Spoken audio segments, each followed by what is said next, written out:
Uniform Civil Code. First of all, we should know how this issue came to India. The issue of the Uniform Civil Code has emerged into India's political discourse recently, mainly because many Muslim women affected adversely by the personal laws have begun knocking on the doors of the Supreme Court to uphold their fundamental rights to equality and liberty in keeping with the constitutional provision. We should understand what is Uniform Civil Code. The Uniform Civil Code in India proposes to replace the personal laws based on the scriptures and customs of each major religious community in the country with a common set governing every citizen. The Uniform Civil Code aims to establish a uniform legal framework for all citizens, regardless of their religions. Article 44 in the Directive Principle of the State Policy, found in Part 4 of the Constitution, states that the state shall endeavour to secure for the citizens a uniform civil code throughout the territory of India. The Constitution explicitly states that the state can only endeavour to achieve a common code among its citizens rather than enforce it. The implementation of the Uniform Civil Code also violates the fundamental rights guaranteed by the Constitution, including Article 25, freedom to profess and practice one's religion, and Article 29, right to have a distinct culture. Now, I hand over to Abhishek Jones to continue with the discussion talking about the advantage and disadvantage of Uniform Civil Code. Advantages of Uniform Civil Code. A. Equality and uniformity. Elimination of gender-based discrimination, ensuring equal rights and opportunities for all citizens.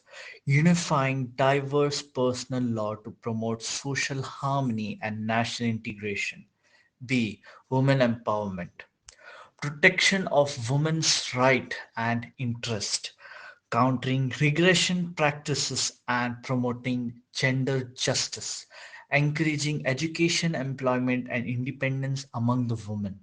C. Legal certainty and simplicity of Uniform Civil Code.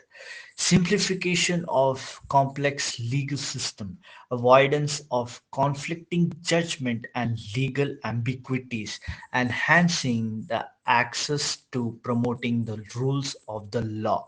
Now, the disadvantages of the Uniform Civil Code. A.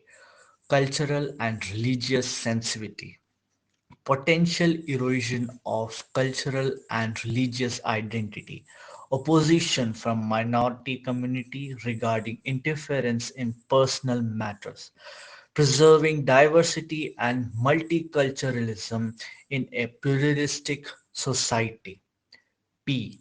Implementation challenges. Resistance from conservative groups and political parties. Logical difficulties in enacting a comprehensive and uniform code. Balancing uniformity with a region-specific custom and tradition. C. Legal and administrative burden.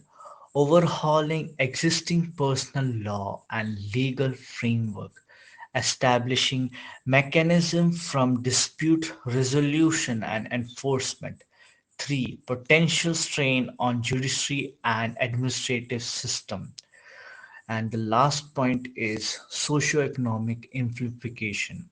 Disruption of established social and economic structure, unequal impact on different sections of society, ensuring safeguard to protect vulnerable groups. Now I'd like to conclude this video. Now Sister Savita will conclude it. Conclusion. At the end, a uniform civil code can only emerge through an evolutionary process which preserves India's rich legal heritage, of which all the personal laws are equal constituents. The codification and implementation of Uniform Civil Code may not necessarily usher in the expected equality among genders and religions. Major sensitization efforts are needed to reform current personal law, reforms which should first be initiated by the communities themselves. Current institutions need to be modernized, democratized, and strengthened for this change.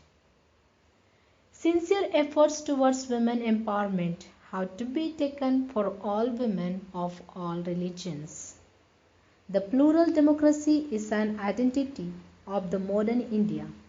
Therefore, efforts should be focused on harmony in plurality than blanket uniformity for flourishing Indian democracy. Thank you so much.